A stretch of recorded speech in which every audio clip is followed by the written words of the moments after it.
Andrei Krivanek, who I think you're all familiar with. We were in Berlin together a few weeks ago, and we were supposed to do an excursion to the Reichstag, which is what this is. The Reichstag, which was burned down and now is kind of a site to go to. It represents the humane side of Germany. But you see, there's a spiral that you go around. We never got to go there because of COVID. They wouldn't let us in. And Archie Howie pointed out that that you keep spiraling back to the same subjects. In my case, I did phonons in the electron microscope for my PhD, or DPhil, as it's called in Oxford. And then I keep coming back to it in different forms, and once with high-angle annular dark field, and then in more recent years, now that we can actually measure phonons in the microscope, I've come back to it big time. Oh, what's happened? Daniel? Oh. So there's the machine. It's the monochromated Nion ultra stem. It was delivered originally with the Catan spectrometer, which had its limitations.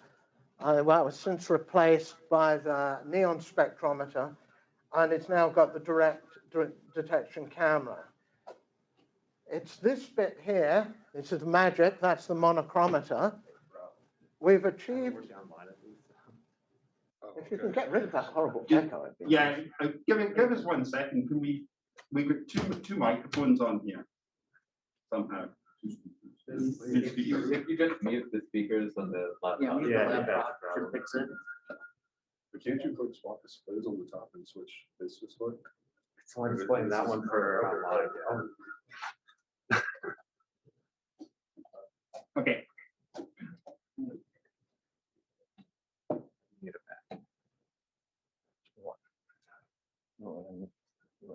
back. It's like all the way down. Proper online and here. Okay, this is the magic. It's the monochromator. Katja, in fact, achieved about just over 5 millielectron volts before she left. The best that's ever been achieved on one of these machines is by Tracy Lovejoy in the Nion factory. He got 2.7 millielectron volts at 30 kV. But I think anybody who does real EELS would tell you, yeah, anybody can get some great result on a zero loss going through a vacuum. It's what you get on a real specimen that counts. And it's never quite that good. This is another slide from Andre. This is showing the journey and progress in energy resolution in the electron microscope. This is why I think he would describe as the competition.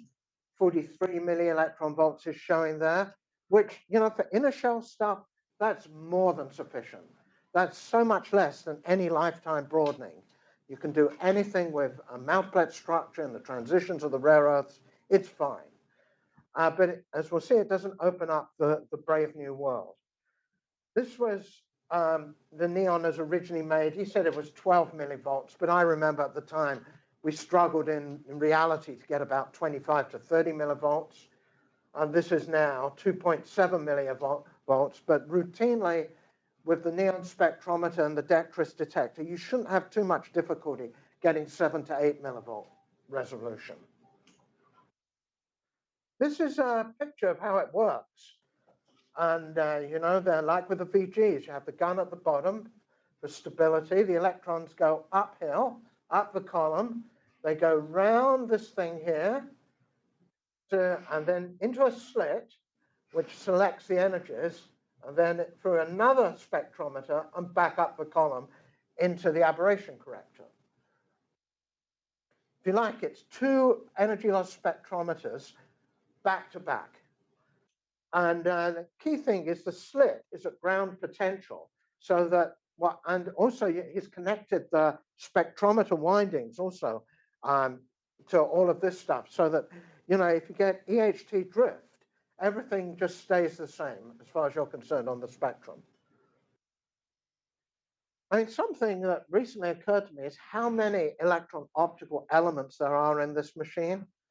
I counted on the diagram on the wall in ASU that there were over about 130 electron elements. By that I mean lenses, quadrupoles, sextupoles, octupoles, you name it, and each going to have their own double deflection alignment coils.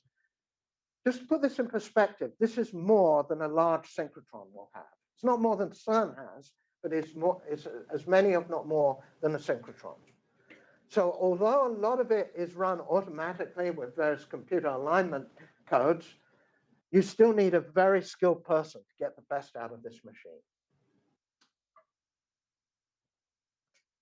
You know, Andre and I go back a long way in analytical electron microscopy. We were probably there at the beginning.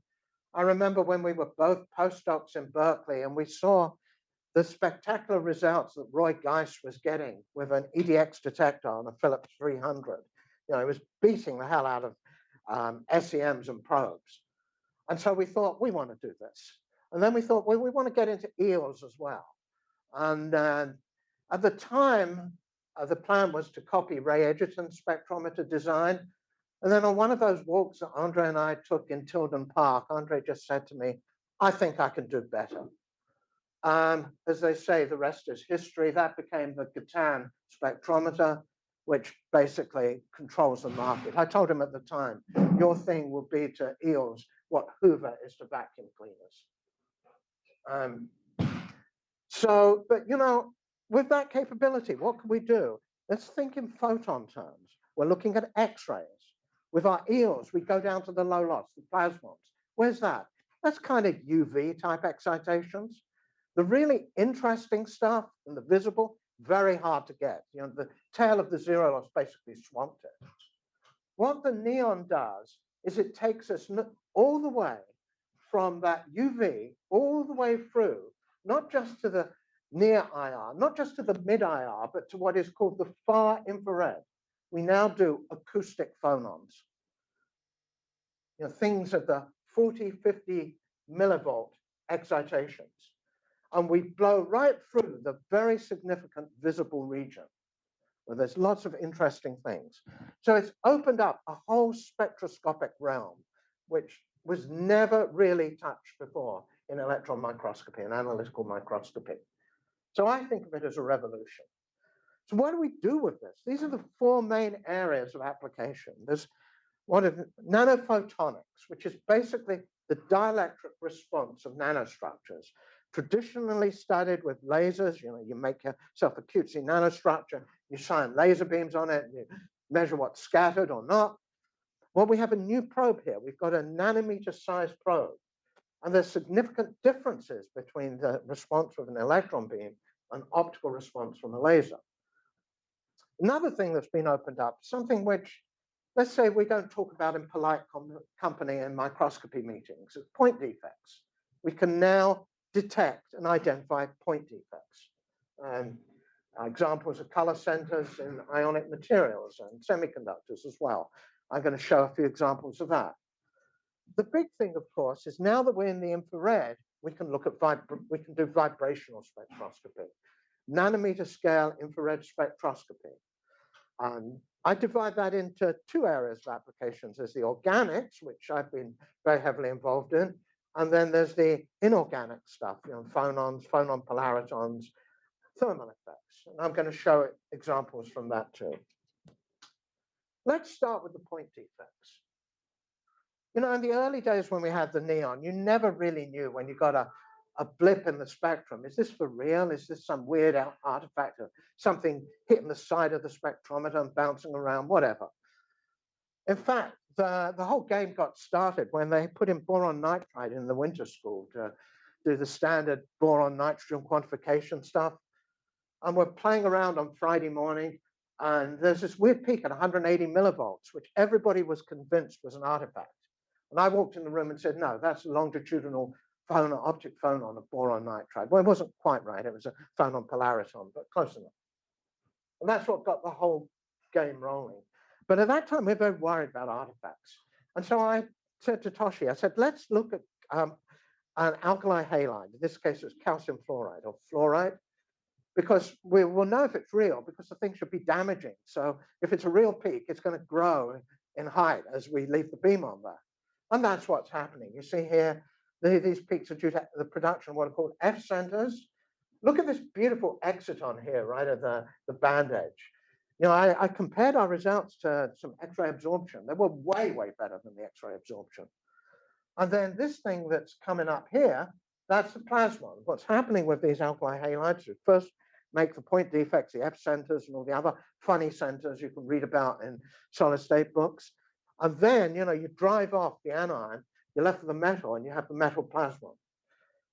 Katja Marsh did the same thing with me with lithium fluoride. You could distinguish these two types of centers, the F2 and the F3 centers, and there's a lithium plasmon coming up. I was on the committee of a student, a Fernando Ponce student, Shuo Wang, and you know how it goes in the university, you put on everybody's committee. And you know, we were having the discussion in one of these meetings related to his dissertation. He was looking at heavily boron doped aluminum nitride. I can't remember the application. And there was a question of was the band gap changing? So I said, let's put it in the Nion. The idea was to measure the band gap. And then in the middle of the day, Katja texted me and said, I'm getting all these weird peaks in the band gap. What's going on? And then I realized that what we're actually seeing is point defects.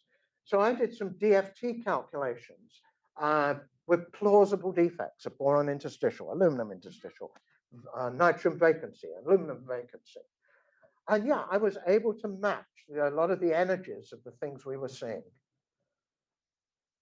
And so, you know, when you have something present in very high concentrations, as you have here, then yes, you can pick up the point defects. Though my aim is actually to now image individual, or to locate, shall I say, not image, individual point defects.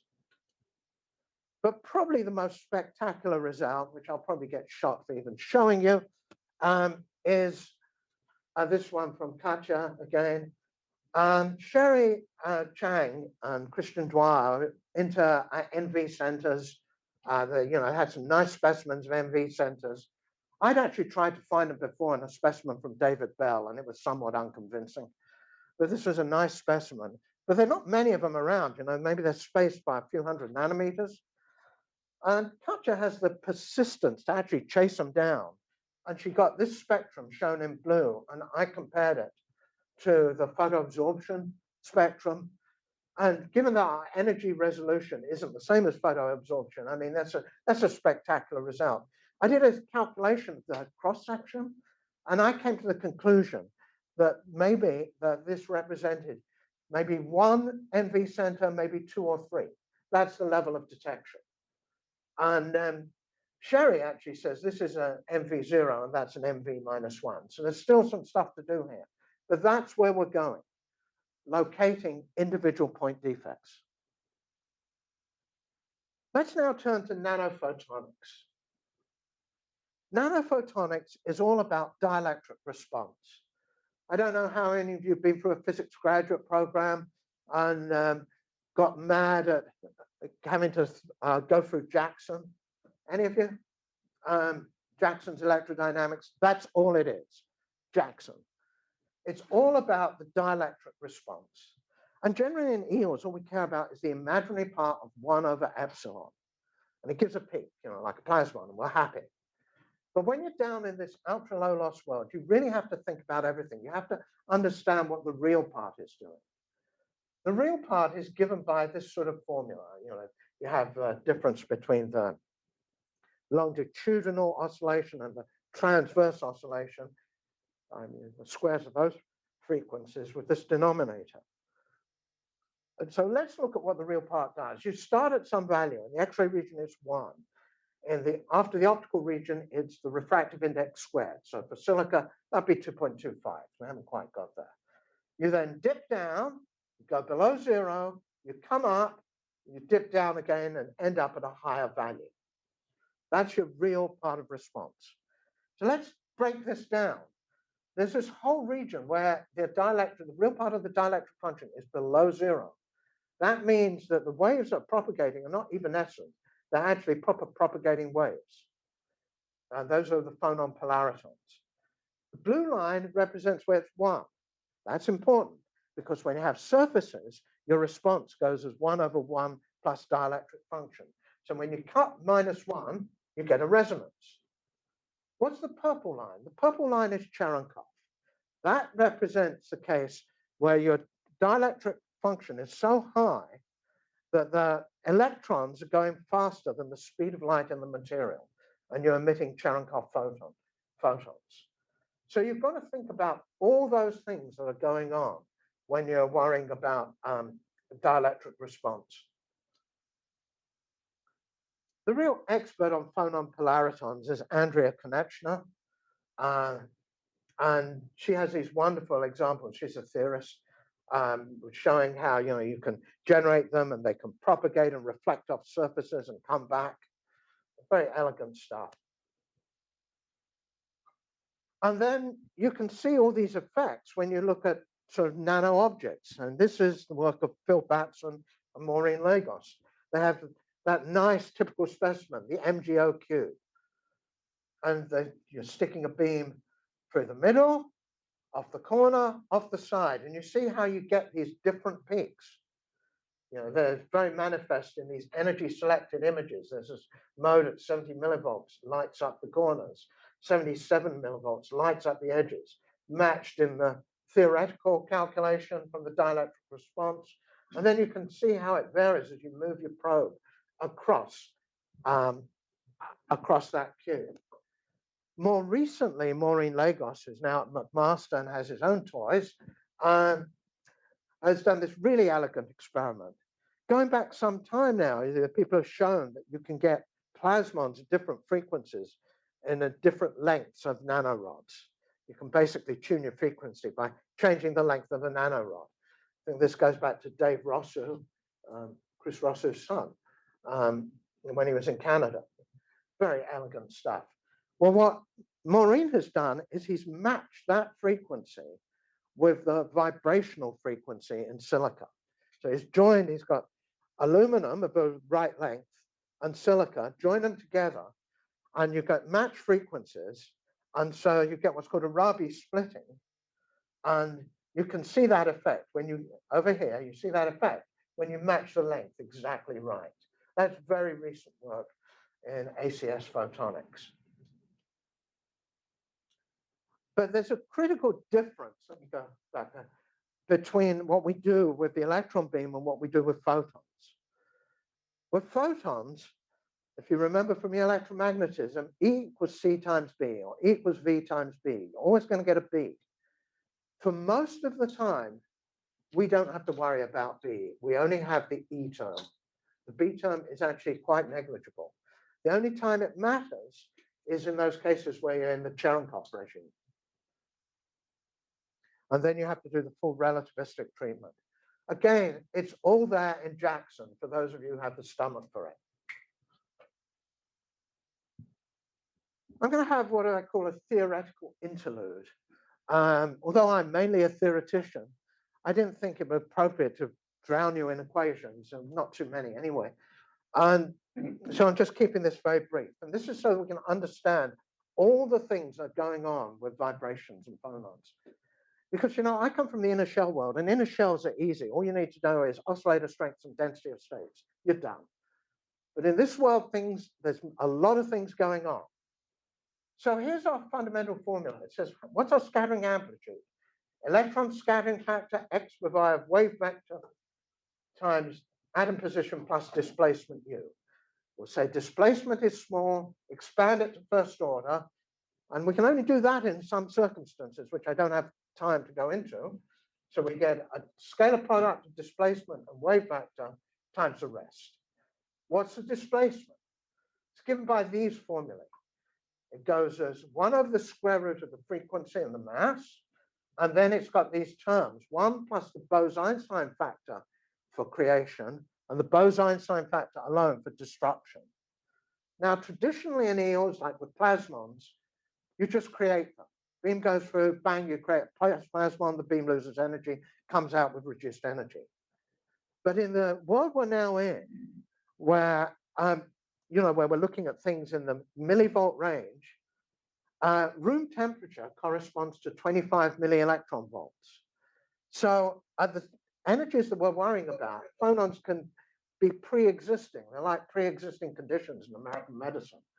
And so your beam can go through and you can destroy a pre-existing phonon. And so you have to worry about them as well. So we put it all together. You have this orientation dependence. You have the Q times the electron scattering factor, gives the overall shape. The square root of 1 over omega gives you peaks. And this Bose-Einstein factor gives you temperature dependence. And we'll see applications of all of those things. It's helpful to analyze the simplest case. The simplest case is two atoms. You know, atom A, atom B, let's say carbon and oxygen, bond, and they're doing this, all of this. They're vibrating. In a solid, we think of it as is again a standard solid state physics book, Kittel, you know, 2 atoms per unit cell.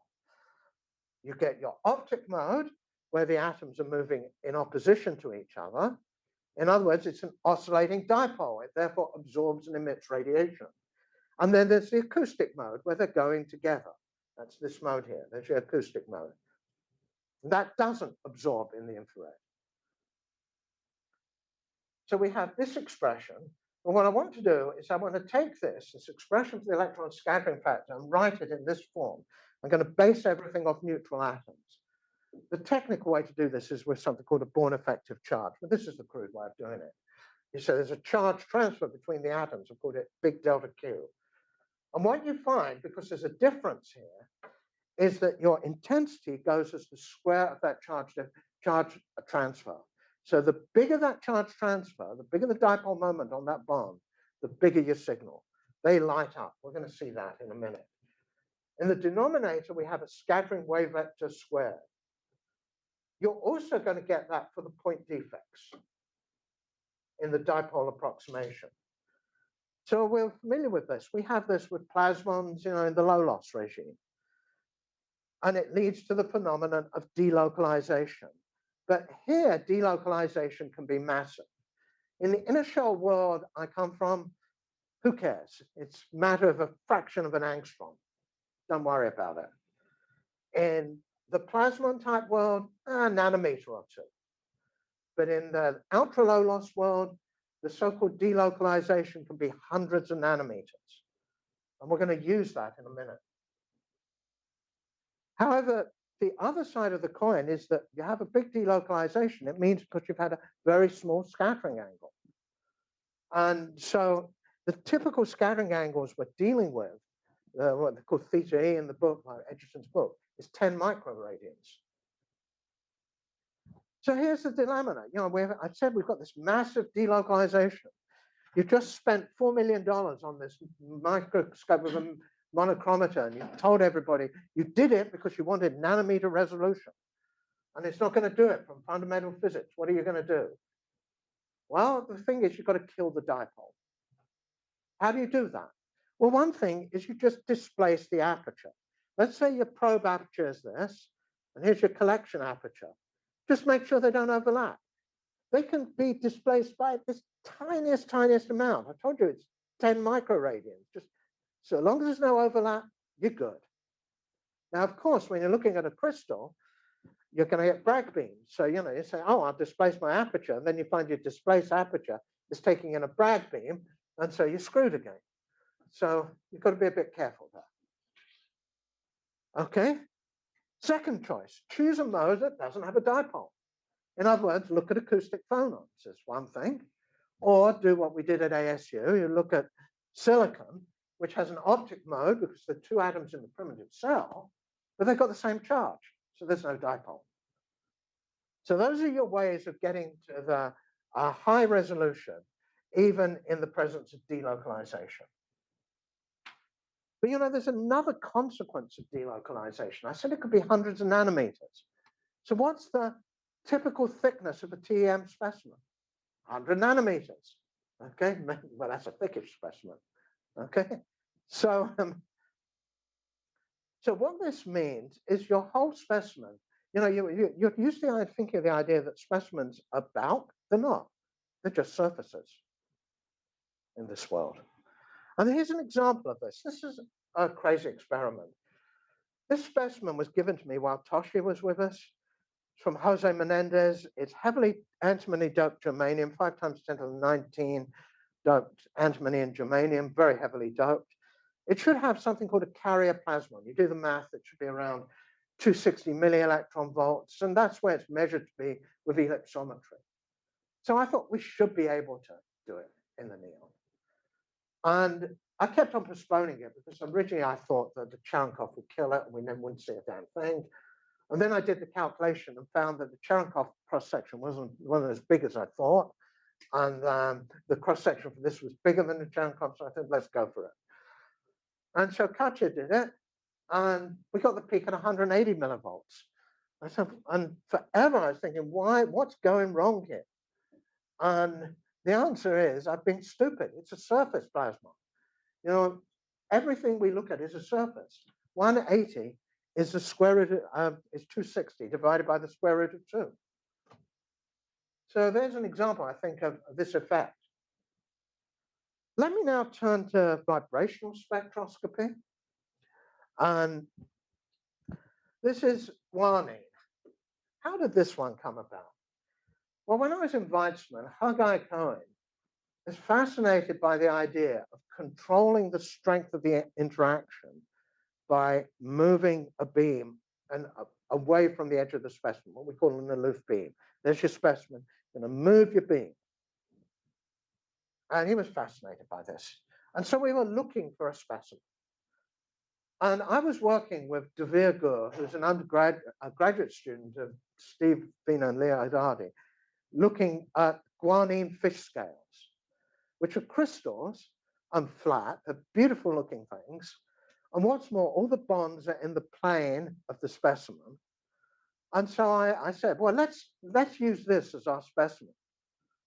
And you know you've arrived in electron microscopy when you've invented a typical specimen. And so it worked out really nicely. This is a result. Katya did some of the acquisitions, Toshi did some, Andre did, and Nicholas did some on Phil Batson's machine.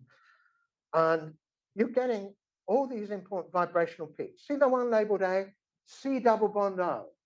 In the proteins, that's called the amide peak. It's massive because there's a big charge transfer between carbon and oxygen.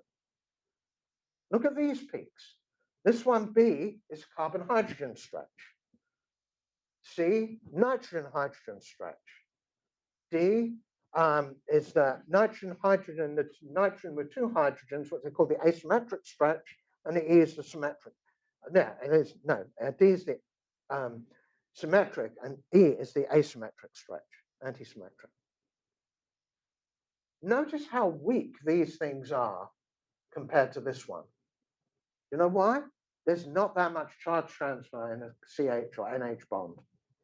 Which brings me to another point. You've heard this thing about how methane is this dreadful greenhouse gas, a gazillion times more potent than CO2.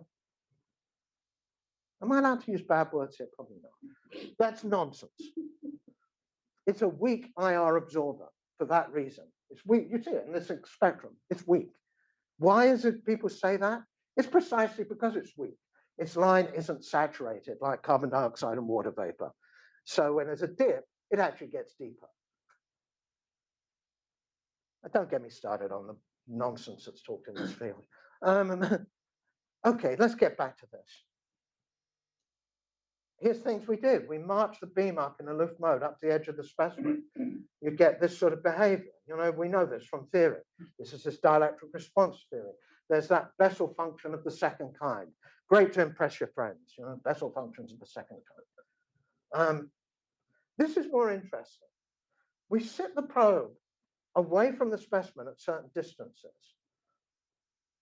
30 nanometers away, and we're going to look at the strength of those bonds, those signals. Carbon, oxygen, carbon, hydrogen, nitrogen, hydrogen. See how with 30 nanometers away, nothing is happening. We're getting a signal. 20 minutes later, still there, no reduction in intensity. 10 nanometers away, things start dropping off. Put it on the specimen, blows apart. This is what Haggai was interested in, controlling the interaction. Remember that big delocalization? what you're able to do is to excite the vibrational IR modes while not exciting the damaging UV and higher energy modes. Damage-free spectroscopy in the microscope, albeit at the cost of resolution. Buried in this result is a very interesting result. If you look carefully, you see that the CH-NH are dropping faster than the C double bond O. And recent experiments we were doing a couple of weeks ago are confirming this. And it fits in with other views from Richard Henderson and Ray Edgerton on what's going on with radiation damage in biological materials. So what you're doing is you're blowing off the hydrogens first. You're knocking to pieces CH-NH bonds. And of course, if it's in a cryo specimen, there's all that water. The OH is really going to get blown apart. So those are experiments we're doing right now to confirm those hypotheses. You know, one of the things people do with infrared spectroscopy of proteins is they use it to measure the ratios of alpha helix, beta sheet, and random coil, the secondary structures. And they do that with basically the structure of what they call the amide peaks. Those are the peaks related to the C double bond O stretch along the backbone. So I just wondered, would we be able to do it in the electron microscope? So we wanted specimens which were extreme. So we chose which could also form crystals because we don't have cryo at ASU. So we chose bacteriorhodopsin, that's all helices, and omphoporin, which is a porin, it's basically beta sheets, it's barrel beta sheet, ion channel type protein. Well, I don't know. We don't have the energy resolution to really see what's going on at the level of the IR people. But we are getting a distinct difference. And that's because of the alignment of the bonds and the number of the bonds. The thing that's dominating our spectrum, in fact, is what's called the wagging mode. It's that mode there of the CH2 groups. And there are a lot of CH2 groups in an organic molecule like a protein. They outnumber the C double bond O's. But you'll notice how in the bacteriorhodopsin, we can see the amide peaks, but not in the porin. So I dusted off some codes I did for a funded project before, which was calculating infrared spectra of proteins. And what I did is I did the following. I said, well, what does it look like if we do a three-dimensional calculation? In other words, Q is varying in 3 dimensions. And what happens if I confine Q to the plane of the specimen? Because that's what's going on in microscopy, especially these low energies. Your Q is all transverse to the beam, the wave vector.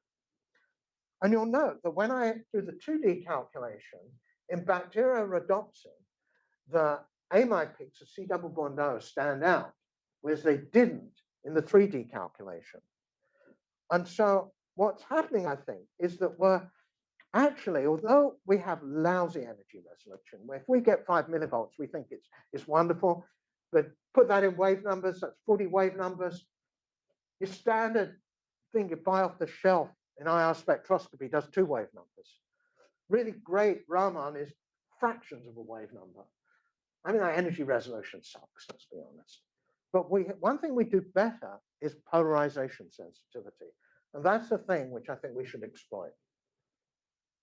While on the subject of organics, this is Jordan Hactor's work. I'm doing a project with him now. This is alanine, and he had some with carbon 12 and some with carbon 13. And he could measure the difference, the isotopic shift.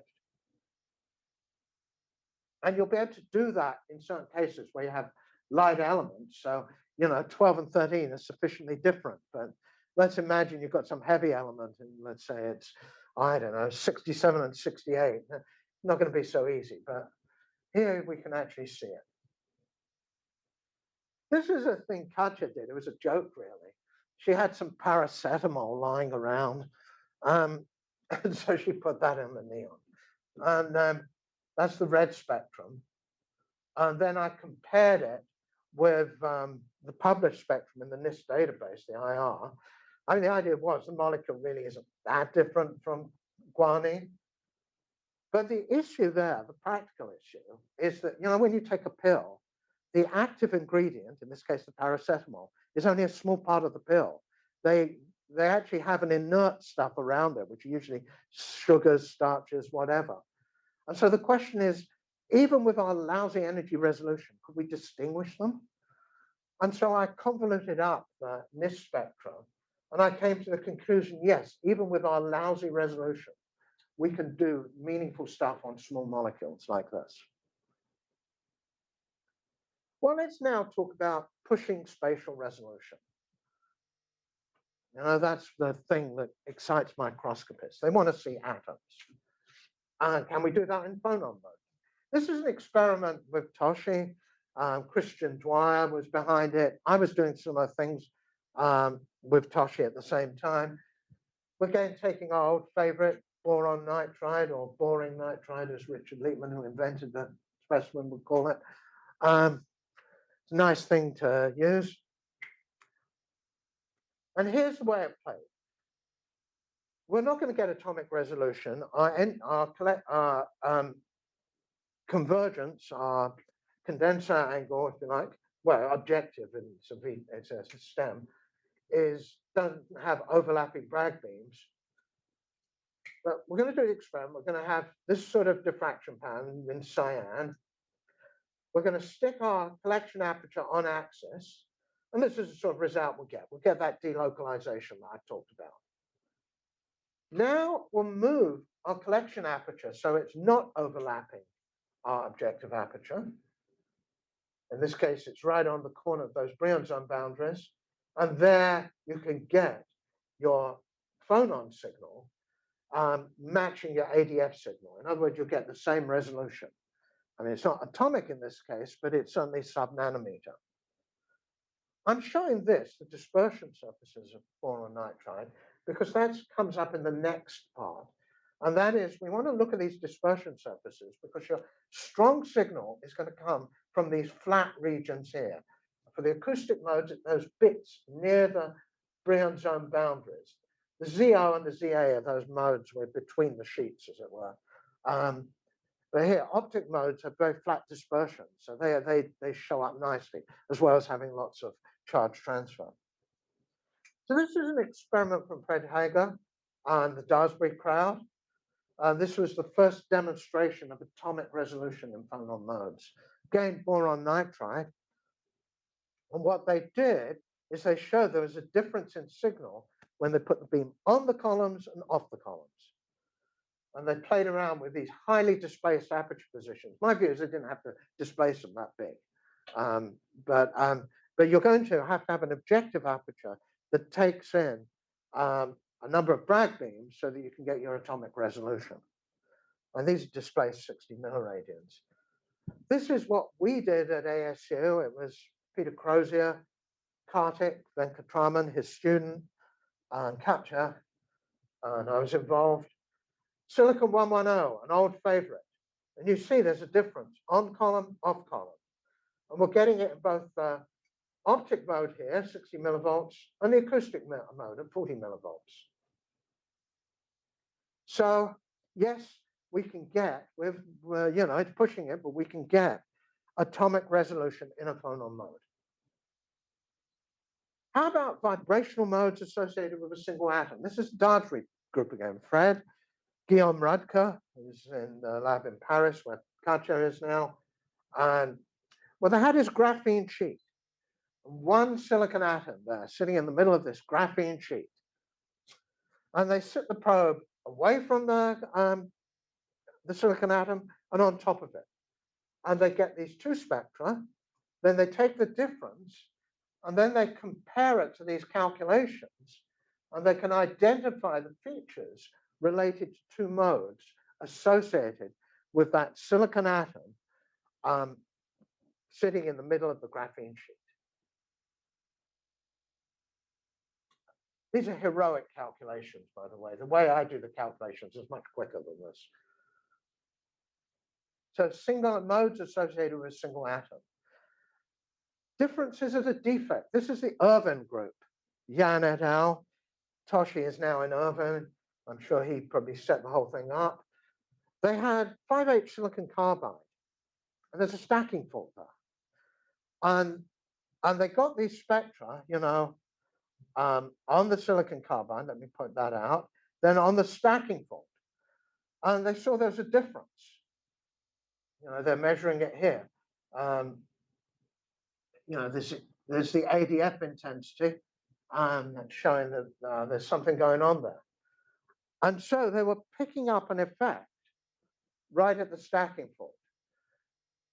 Personally, as heroic as this is, I don't think it's a mode at a defect, because the stacking fault in 5H silicon carbide is in fact a couple of atomic layers of 3C silicon carbide. And what they're picking up is the difference in phonon modes between 3C and 5H, albeit from a very, very small region. It's an incredible achievement to be able to do it from that small region. So here's the last example I'm going to show, one of the last.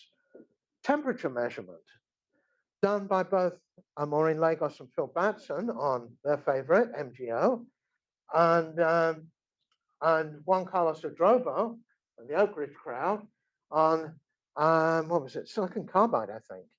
And they had they had a temperature stage so they could go way up in temperature. Remember what I was saying about pre-existing phonons and destroying them? So when you destroy a phonon, you get an energy gain. You get the energy gain peaks. And so by taking the ratios of the intensities of the energy loss and the energy gain peaks, you can get something which is basically the Bose-Einstein factor. And so you can use that to read out a temperature. And here, Juan Carlos is showing how it's actually a very accurate thermometer. So last but not least, there's the measurement of phonon dispersions. This was not done in a Nion. This is the JOL group of Senga et al. Graphite and boron nitride. The energy resolution isn't quite as good as a Nion. There are a number of interesting features here. You see how there's nothing here at the gamma point in the graphite? That's because you've got the two atoms the same. No charge transfer, nothing happening. But you do have something in the boron nitride.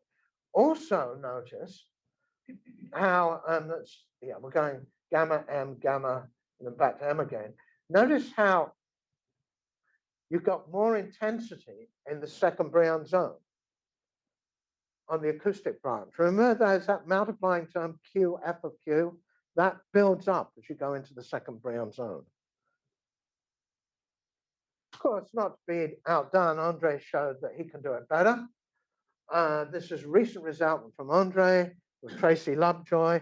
They're looking at the dispersions, again in boron nitride, and they're using what's called the slot aperture, which is really the way to do it, where you do omega Q dispersion. You disperse energy one way and Q the other way. So you get the whole map in one shot, rather than having to do it serially. And they've done it at two different temperatures. So that, you see here how at the higher temperature, you're getting more of those modes, what I call the pre-existing modes. Of course, the downside of these sort of experiments is you have to have a very small objective aperture to get the momentum resolution. So you're not going to do this at the super high resolutions, maybe few nanometer type resolutions, not atomic resolution, but you can sort of map out dispersion. So here we are. What can we do with all this? I hope I've shown you that milli-electron EELS opens up many new possibilities. Nanophotonic structures, localized vibrational modes, point defects, IR spectroscopy on the nanometer scale. I'm mainly a theoretician, and I fiddle with instruments, and I recognize my limitations. And I need a very skilled people to actually get these results. I just come up with crazy ideas and tell them what they mean and do calculations on them. I originally worked with Toshi Aoki, who left to go to Irvine. Katja Marsh got most of the results. Incredibly skilled experimentalist, the best. She left to go to Paris. Because a student, Kartik Venkatraman, became really good at the end. He got me some of the results as well. I've been nowhere without these three people. Also, Devere Weitzman, Devere Gur, Hagai Cohen, Andre, Peter Crozier, who, unlike me, is good at getting money. Christian Dwyer, I've worked with Jordan Hacknell in Oak Ridge. Polin, Chun, Koi Trong gave me all those specimens on the proteins. Shuo Wong, who gave me the other specimen. All the people who give me interesting specimens, I'm truly grateful to. And finally, the fun side, where we were, all of us in Berlin. There's Katja, Andre, there's Andre's wife, Edda, Benedict, who is the equivalent of Katja in Berlin. He runs Christoph Koch's Nion. So, you know, we took the evening out and went to the Alexanderplatz. Thank you for listening. I'll take any questions.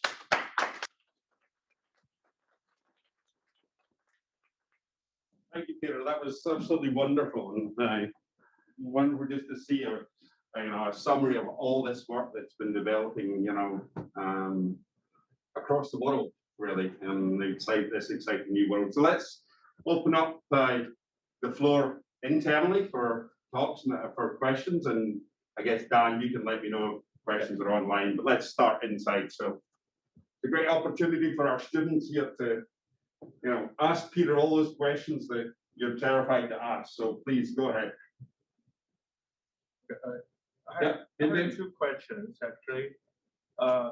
So one is when you talk about the organic molecules or something microns, so usually we put it in the cryo and with water. Will the water have some effect? Absolutely. Yeah, the two schools of thought here. Even in orthodox IR spectroscopy of proteins, the OH scissors mode overlaps those interesting amide peaks. So what that community do is they use deuterated water, which downshifts the OH scissors mode. Okay.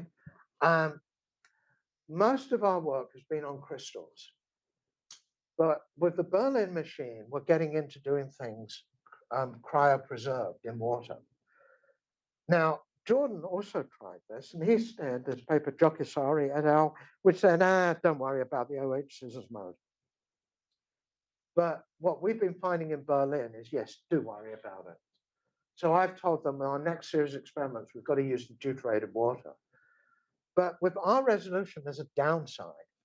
And that is that with deuterated water, what you're going to do is you're going to move the OH symmetric and asymmetric stretches down so they overlap with the CH and NHs. So you're not going to be able to do, you're going to have to make a choice. What's more interesting you on the day?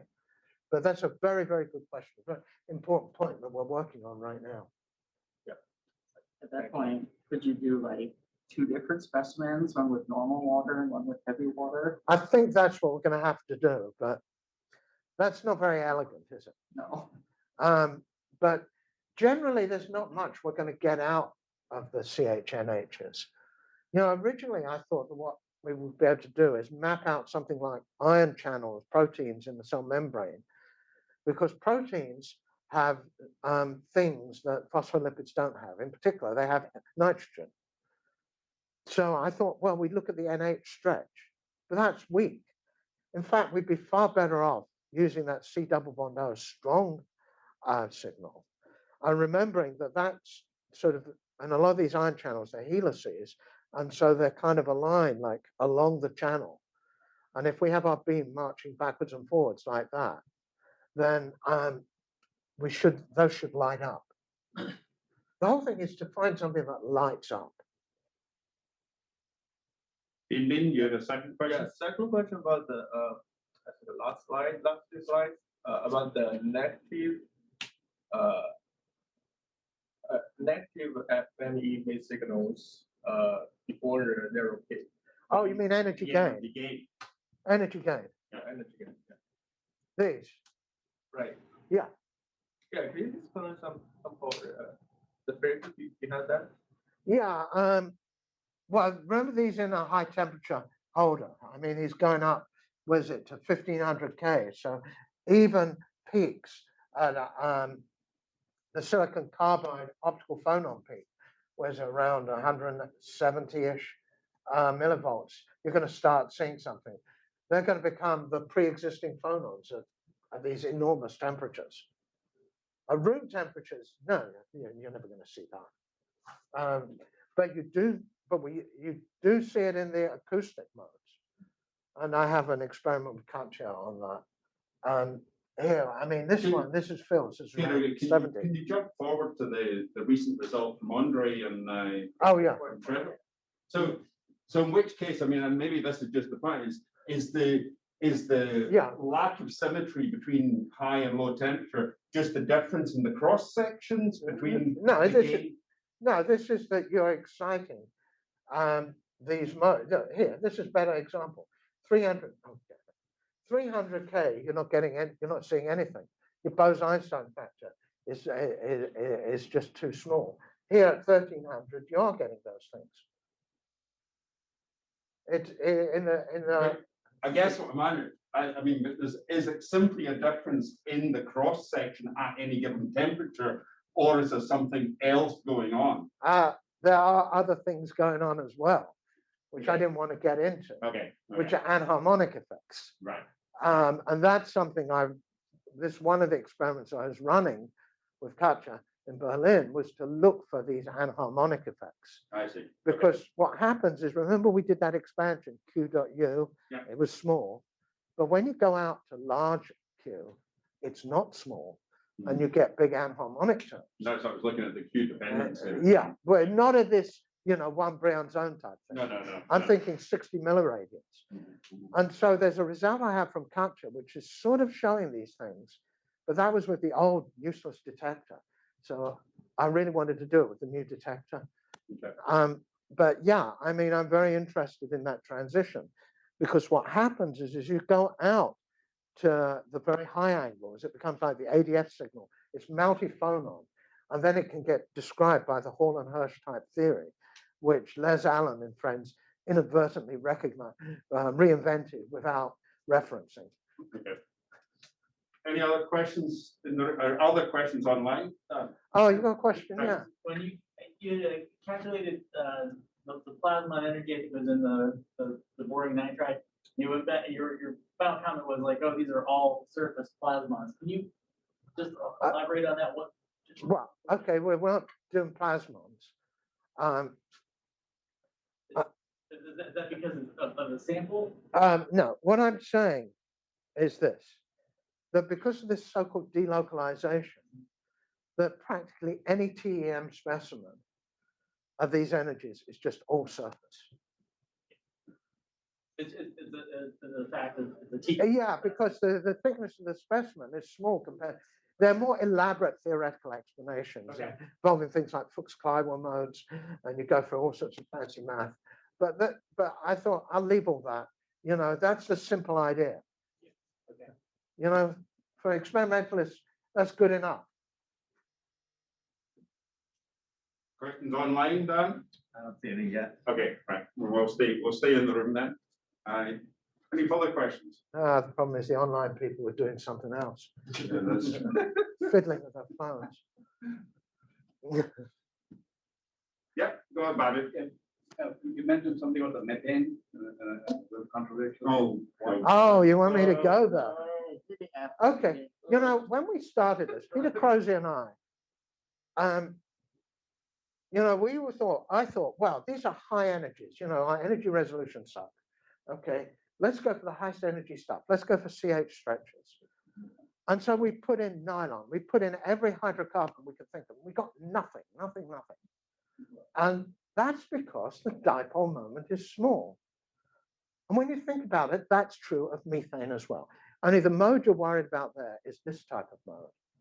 Like the CO2 mode that everybody's freaking out about is this mode here. It's not the stretch. The stretch is too high in energy. Okay? But from the climate point of view, the issue is this. What a lot of people don't realize is adding more CO2 to the atmosphere, this is another talk, Right. doesn't do that much. I'm going to interrupt you, Peter, because there are people who want to hear your view on EELS.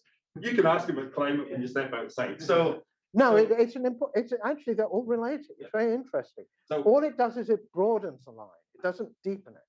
so we have a hand raised, so we invite Maureen Lagos. Hi, Maureen, I assume you're Oh.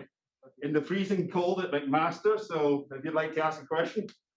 Oh, shit, let me. Hi, Peter. Can you hear me? Yeah, I can hear you, Maureen. I hope you didn't mind me showing you a spectacular result. Thank you. Thank you for these very nice presentations. I wanted to hear your opinion in terms of theoretical development of how we're going to interpret inelastic scattering data from single defects or even those complicated proteins. Could you please comment on that? What are we missing? What should we be doing? Okay, yeah. Well, look, the two ways of calculating vibrational modes. One is to calculate what's called the dynamical matrix. And what you do there is that you basically move all the atoms in X, Y, Z one at a time. And you basically are calculating all the forces of each atom on every other atom. And you get this giant matrix, which is 3n by 3n. And then you've got to diagonalize it. And as you can imagine, when you're dealing with a system with a lot of atoms, like a protein or a grain boundary in a supercell, this kind of gets to be unworkable.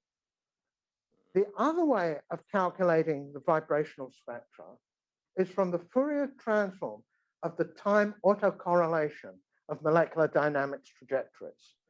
Or they don't even have to be molecular dynamics. You can basically set up the equations of motion with that same dynamical matrix and just integrate them out and get trajectories. And there, you can do things very quickly on very, very large systems. I did it for proteins originally, and then I applied it to stuff I didn't talk about today on the grain boundaries in silicon. And one of the advantages of that approach is it, by default, also includes anharmonic terms.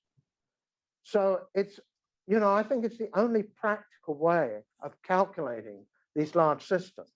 The downside is that you've got to parameterize, to do the molecular dynamics, you've got to parameterize the interactions as what's called a force field. And so whenever you're doing that with any MD study, whether it's protein binding or whatever, your result is only as good as your force field. And so, yeah, that's another talk, because what happens is that you find that, like I was doing some calculations there for amorphous calcium carbonate nanoparticles, yeah, we could get the force field to give the right frequencies, but then to get the right intensities, we needed to have what was called the right partial charges. And we couldn't get the partial charges to work both with the intensity, the frequencies, and the intensities. So it has its limitations when you're doing, you know, the calculation of the IR, where you need both the charge and the forces. But for the case I was doing with silicon, where we don't have a charge, and there's a great force field, the Tursoff potential, you're good. Okay, so we're, I know there's one more question, but we'll deal with that afterwards. And so I know we're sort of out of time here. So again, you know, let's thank Peter again for a wonderful talk, and you know, this insight into this very exciting new world in milli-electron volt yields. Thank you.